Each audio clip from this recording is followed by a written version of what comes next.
Tears streamed down 8-year-old Leo's face, carving clean paths through the grime on his cheeks.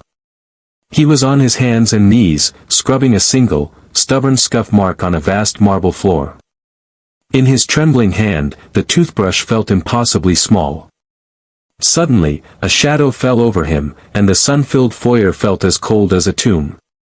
"I said, scrub," a voice like ice dripped from above. "Are you deaf as well as useless?" Leo sniffled, a small, broken sound that was swallowed by the massive room. "Please, please, stop," he whispered, his voice cracking. For a moment, the world seemed to hold its breath. What does a boy do when his cries are ignored? He prays for a hero. He just never imagined one was about to walk right through the door. Section 1. For weeks, this had been Leo's secret. His mom, Maria, had landed a job cleaning for the Vance family. To her, it was a lifeline. It meant they could afford their small apartment and always have food on the table. For Maria, the sprawling mansion was a symbol of hope. For Leo, who came with her after school, it had become a palace of dread. The man of the house, Mr. Richard Vance, was a powerful millionaire, a name whispered in the city with awe. But he was more of a ghost than a man, always traveling, always closing a deal. The real ruler of the mansion was his wife, Eleanor Vance. From the moment she laid eyes on Leo, a quiet boy clutching a book while his mother worked, Eleanor seemed to find a new, cruel hobby. It started small. A nasty comment about his worn-out sneakers. A sharp order not to touch the furniture, even when he was sitting perfectly still. But her boredom quickly curdled into something much darker. She invented tasks for him, calling them lessons in discipline. First, it was organizing her shoe closet, a room bigger than Leo's bedroom. He tried his best, but she swept his work aside with a flick of her wrist, claiming he'd done it all wrong. He was too scared to tell his mother. He saw the relief on Maria's face every evening, how she was exhausted but so grateful for the job. How could he risk that? How could he add another burden to her weary shoulders?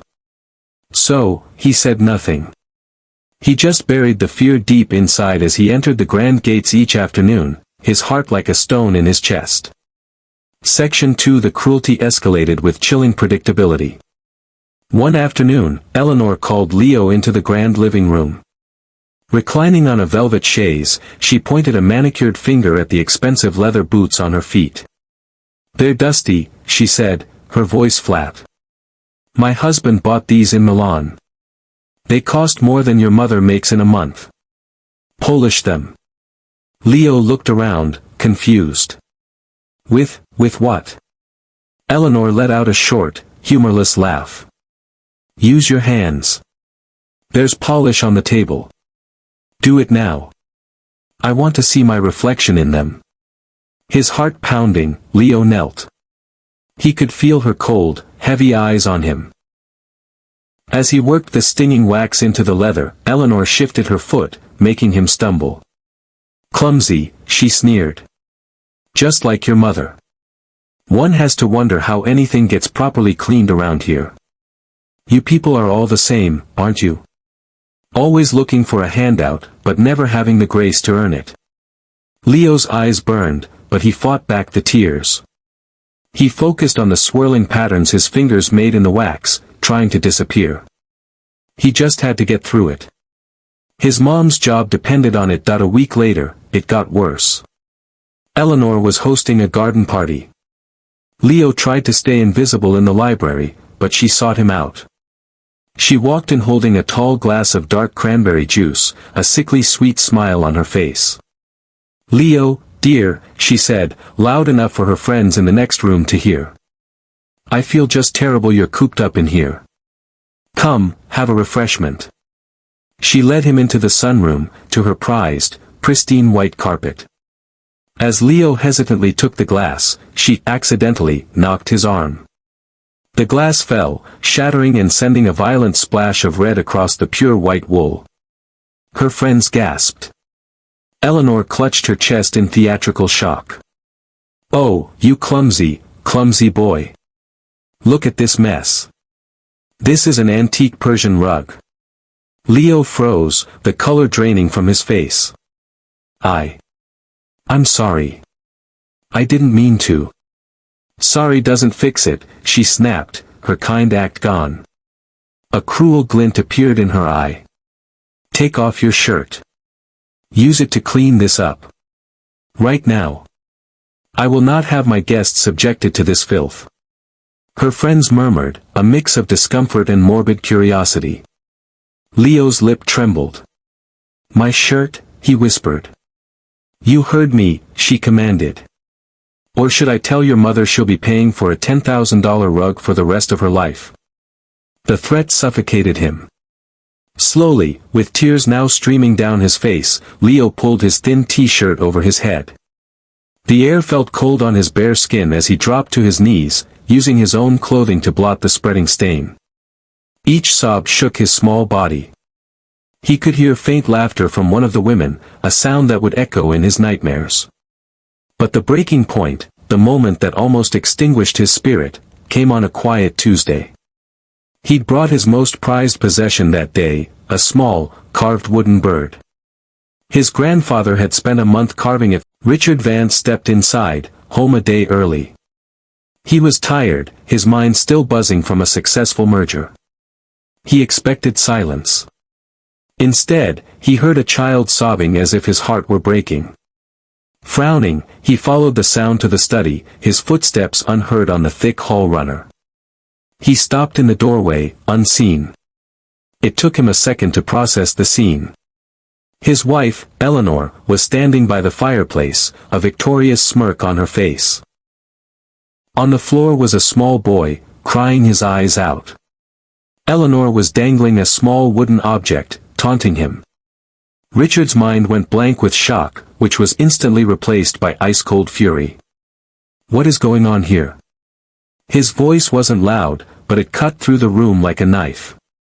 Eleanor jumped, spinning around. The smirk vanished, replaced by pure panic. Richard. You're home early.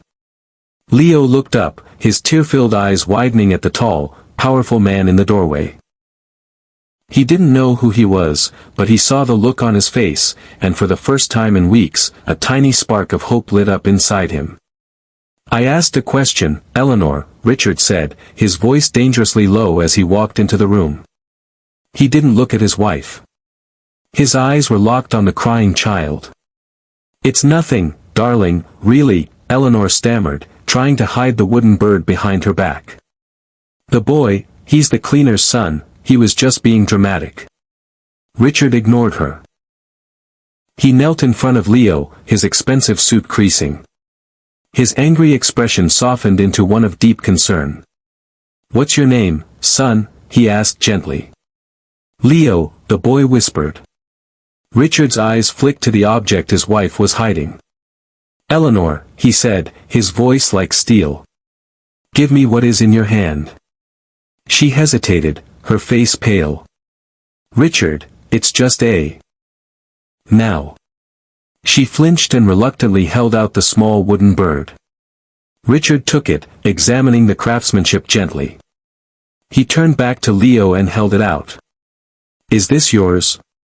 Leo nodded, reaching with a trembling hand to take back his treasure. He clutched it to his chest like a shield. Richard rose to his full height and finally faced his wife.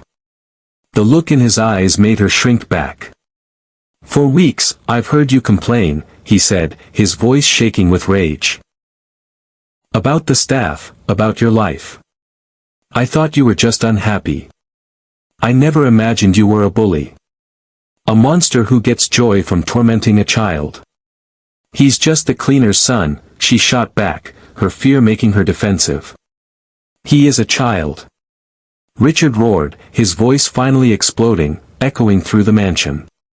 A child in our home. Under our protection. And you did this. This isn't the woman I married. He took a deep breath. You will apologize to this boy. And to his mother. And then, you will pack a bag. Stay at the city apartment until my lawyer contacts you. Get out of my house. Conclusion later that evening, Richard found Maria quietly packing. She looked terrified, clearly assuming she was about to be fired. Instead, Richard sat with her and explained what he'd seen. He apologized over and over for his wife's monstrous behavior, then he made her an offer that left her speechless. He didn't just want her to stay. He offered her the job of full-time estate manager, with a salary that would change everything for them.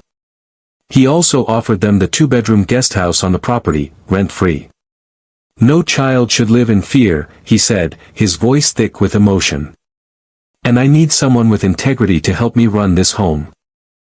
In the end, Eleanor Vance was left with her expensive clothes and an empty life. She had all the money in the world, but her spirit was bankrupt, and that was her ultimate downfall. In the quiet of his new room, Leo placed his grandfather's wooden bird on the windowsill. It was a reminder that even in the darkest moments, courage isn't about not being afraid, it's about protecting what you love. They both learned that true character isn't measured by what you have, but by how you treat people. And Mr. Vance learned that the greatest asset he'd ever own wasn't a company, but the simple kindness he was now determined to grow in his own home. If you believe kindness always wins, share this story and subscribe for more.